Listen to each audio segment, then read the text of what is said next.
আল্লাহর নিকট অতি প্রিয় দুটি বাক্য। দোয়াটি সকাল সন্ধ্যা বেশি বেশি পাঠ করুন।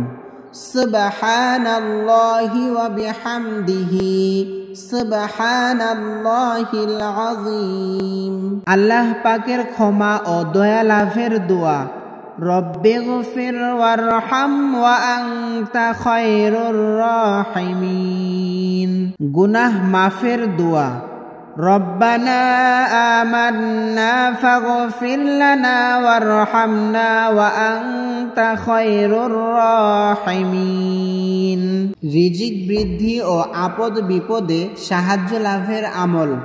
উফাউযিদু আমরি ইলাল্লাহ ইন্নাল্লাহা বাসীরুম বিল ইবাদ। মুসলমান হিসেবে মৃত্যু লাভের দোয়া।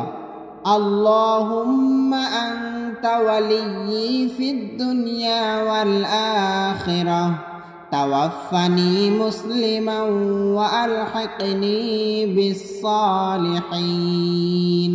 সর্বদা বেশি বেশি পাঠ করার তাসবিহ। সুবহানাল্লাহি ওয়া বিহামদিহি সুবহানাল্লাহিল আযীম। ক্ষমা এবং দোজখ থেকে বাঁচার দোয়া। রব্বানা ইন্নানা আমান্না ফাগফির লানা যুনুবানা ওয়া কিনা আযাবান নার।